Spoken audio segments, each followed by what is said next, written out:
So, yan na nga si Black Bullets, nakauwi pa, no? Bali, ito yung kalapate natin na nag-overfly ng isang araw. Ayan, kung mapapansin nyo, putik-putik pa. Medyo madungis na rin.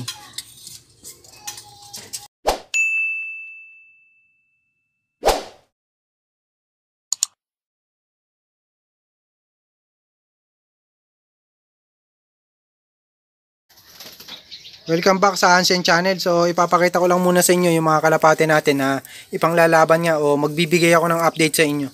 So dalawa lang naman yun, ano. Ito nga si Baleleng. So saka si Falcon. So kung mapapansin nyo, ano, dalawa na itlog nila ni nung kapares niya, nung anak ng superset natin. So stockbird kasi natin yan eh. Panglaro din sana natin tong kapares niya, ano. Kaso nga na-cancel yung race kaya ginawa na lang natin na stockbird. Since nabili na yung mga kapatid niya. Ito naman yung kapares niya. So, panglaro din natin to. Ayan, kung mapapansin nyo, lumalabas pa. Sobrang tapang kasi eh. Sakit manuka. So, ito naman yung isa natin na panglaban, si Falcon. So, pagpasensyahan nyo na kung medyo madumi yung kulungan ng kalapate natin. So, yan nga, no? Yung anak nila. So, tingin ko, mangingitog na rin to si Falcon. Magkakaroon na rin sila ng itlog ulit. So, yung anak din nito, no, si Falcon nga, yung anak nila. So, 6 overall yung kapares niya. Bali, tatay niya kasi yan. Yan. So, meron na ring may-ari niyan. So, yung kalapati pala natin, ano, i-update ko na rin kayo dun sa Homer natin, saka sa neto yung natin na pinagpares. So, ito nga yan. Si Chokong Boroti. Ayan, kung mapapansin nyo, ano, putok-putok yung ilong. So, medyo bata pa yan. Magsi 6 years pa lang yan sa February. Ayan. Bagya-bagya pa lang nagsasalita. So, sana mapisa yung itlog nila, no? So, yung isang itlog niya, nababad nung nakaraan nga na bumagyo, nababad yun. So, isa pa lang na may iniitlog nun. Tapos, pagkatapos nga natin napalitan ng pugad, ng itlog na rin yung hen natin. So, isa yung nababad. So, sana mapisa pa rin. Hindi ko pa rin siya inaalis eh. So, para hindi maguluhan yung kalapate natin, hindi ko pa rin siya inaalis. So, hindi ko na rin siya pinalitan ng fake egg. Baka kasi mapisa pa eh, kahit na nababad sa tubig eh. So, may chance pa rin na mabuhay. So, ganun talaga, ano, sana mabuhay. Kasi nga, isa pa ron, ano, meron na rin may-ari nung itlog na yun o yung kung sakali na mapisa. So, na-arbor na rin sa atin. Itlog pa lang, na-arbor na. Ayan. So, kung hindi mabubuhay yun, sayang yung panahon kasi ipag-breed pa natin siya. So, kung sakali man na mabuhay, kahit na isa lang, yung susunod na anak, syempre sa atin na, ano. So, sayang yung panahon kasi kapag namatay o yung hindi nga nabuhay kahit na isa. So, i-update ko naman kayo dun sa mga young bird natin na pang south ngayon, ano, na pang laro. So, nag-abiso nga yung club natin na magkakaroon na nga ng training next week. Next week, Saturday ata ang loading ng ano. So, napakababata pa nung kalapate natin. 2 months o 3 months pa lang ata yung kalapate natin, ano, kung mapapansin nyo, ano. So, papakita ko nga sa inyo. So, yan nga yung mga young bird natin, ano, para sa south. Puro young bird lahat yan para sa south. So, yung iba dyan, late na kasi nasuksukan. So, akala namin, January pa siguro yung, ano, yung south. So, hindi namin alam na December pa lang magkakaroon na ng training ng south. Kaya masyadong bata yung mga kalapate natin. So, eto nga yung nawala nating kalapate na nakauwi. So, papakita ko sa inyo yung katawan niya, ano. Bali, ito yung kapatid niya, si Spider-Man. Tapos siya naman si Black Bullets.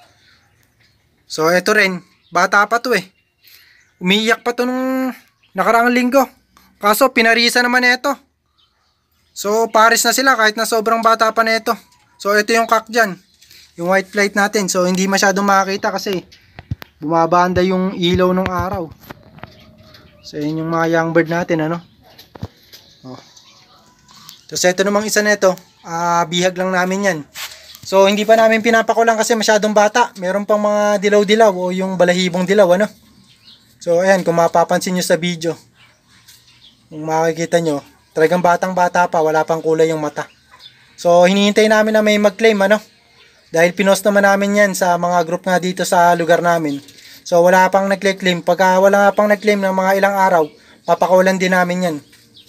So, kahit na young bird. Ang hirap niyan kasi pagka pinakawalan natin, baka makakuha lang ng ibang kalapate. Pero para nga sa ikatutuwa o ikaliligaya ng iba, So papakawalan na rin natin sa mga susunod na araw yan para walang pagdududa sa atin na pinag-interesan natin. So kahit na young bird dyan, wala tayong pakalam. So malakas din kasing kakain sayang Sayang yung pinapatuka natin dahil hindi naman natin ilalaban yan. Yung sakali. So yun nga papakita ko lang sa inyo yung patuka natin na ginagamit nga para mas bumilis yung kalapate natin. Saka kung sakali man na nagtatanong kayo kung ano yung ginagamit kong patuka para mas matagal rumonda yung kalapate natin o mag-low fly. So pag-uusapan nga natin yun dito sa video natin. So a few moments later. Bali kumuha na ako ng sample ng pagkain ng kalapate natin o yung pinapatukaan natin sa kanila. So ito yung una nating mixture So yan, kung mapapansin nyo, dalawang klase ng pellets saka corn. Ito naman yung isa, yung pangalawa natin na ginagamit. So ito yung ginagamit natin sa plier at saka sa natin sa breeder. So papalitan din natin yun. So kapag ka nagsusubo sila, nilalagyan natin ito. So papalitan natin to ngayon ng ganito. So ayan, kung mapapansin nyo yung pinagkaiba nila So marami tong panggawa ng harina. Ayan, kung mapapansin nyo, ito yung panggawa ng harina. Yan yung ginagawang harina. Tapos ito maraming black sunflower at saka safflower. So ito naman mais at saka mani, saka meron siyang pellet. So ito kasi talaga yung ipapalit namin dito. So kulang pa siya ng ng halo. Haluan pa namin siya ng black sunflower. So dalawa lang kasi yung sunflower sa atin dito na nabibili yung stripe nga saka itong black. So mas maganda sa akin, para sa akin mas maganda yung black sunflower. So kulang pa rin siya ng ng ganito. Kahit na meron na siyang konti na sunflower, bibigyan pa rin namin siya. So ito naman yung additives na binibigay namin kung sakali na. Depende sa race kasi to. So halimbawa, smash race yung namin kasi lagi natin tinitingnan yung weather forecast So pinapabaunan natin ng mani para matibay sila sa sa liparan. So ang mani kasi fats kasi to saka protein. So more on protein siya. Saka meron siyang water content. So madali siyang malusaw kahit na malaki. Ayan. So yung protein naman, alam nyo naman na ang protein ng nag-fuel sa mga kalapate natin o yung nagpapatatag sa paglipad. So yan din yung nagpapatagal ng paglipad ng kalapate natin. So ito naman yung mani. So ang mani mani tuloy, ang mais. So ang mais naman kasi ito yung yung carbohydrates ng kalapate natin. So ayan, mapapansin nyo. Ayan, whole corn siya So sa susunod ang bibili na lang natin puro crack corn kasi puro young bird yung kalapate natin, saka meron tayong mga big size na kalapate saka small size. So ang makikinabang lang kasi sa mga mani at saka sa mais na to na buo. So yung mga big size natin na kalapate saka mga old bird. So magkasama kasi yung old bird natin saka young bird Kaya ang mangyayari, hindi makikinabang yung young bird natin, kawawa naman. Kaya gagawin natin dito crack corn na lang bibili natin para makinabang din sila. Tapos etong mani naman na binibigay natin, hinihiwa natin yan kinakrak din natin yan para makakain lahat. Mas mainam kasi yun Kaya nga nasabi ko sa inyo, para makinabang din yung young bird natin, hinihiwa natin o yung pinapalit natin. So kulang pa nga to ng So breakdown ko naman sa inyo yung mixture na to So ayan, kung mapapansin nyo, ito yung mga pangkiti lang to. So kahit naman more on fats to, yung pellet na to. Tapos ito naman high protein na pellets.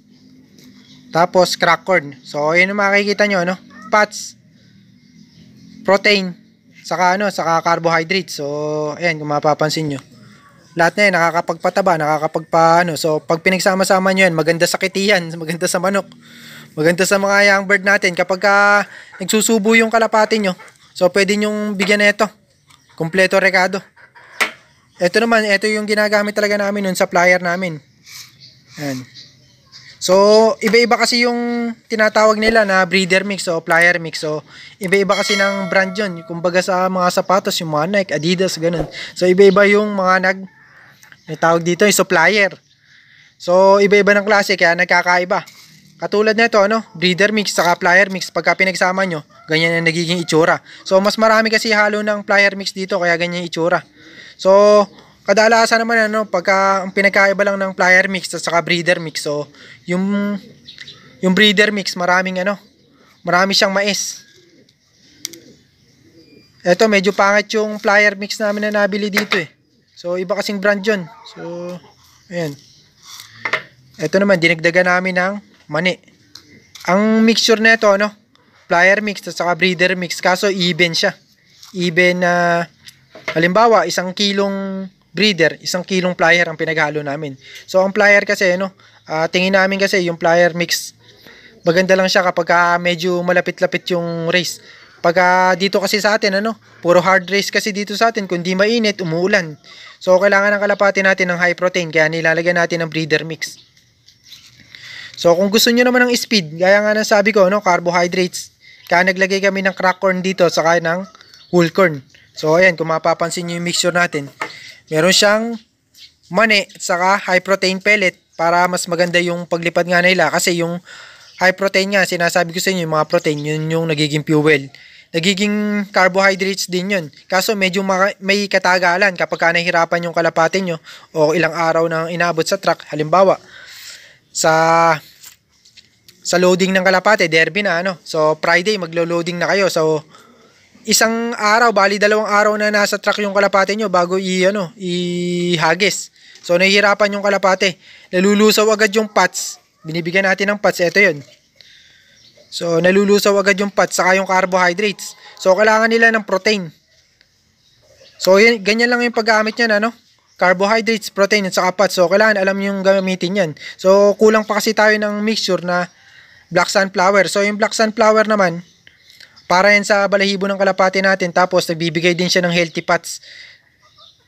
Tapos, nire-reduce niya yung risk nga na magkaroon ng, tawag dito, unhealthy fats. So, siya yung nagpo-produce lang ng healthy fats o yung nagpapanatili. Kainaman pa nito, sa balahibo nga. Nagiging matatag yung balahibo ng kalapati natin. So, alam nyo naman na nagko-consist na yung kalapati natin ng puro balahibo. So, yung lahat ng ibon, ganyan ang So, kung naglulugon yung kalapati nyo, pwede nyo dagdagan to. So, pero, hindi ko to ina-advise pagka ang ibon nyo, young bird. Kasi, matigas kasi to eh. Medyo matagal lusawin to. So, sa old bird nyo lang to gagamitin, maglalagay kayo ng marami. So, itong pagka gano'n naman, sa mixture natin na 1 kilong plier, 1 kilong breeder, tapos 1 kilong crack corn or yung corn.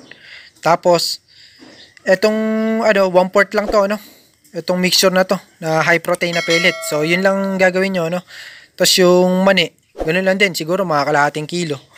Ang lalagay nyo lang dito, pwede kayong maglagay ng 1 kilo pang sunflower, saka 1/4 netong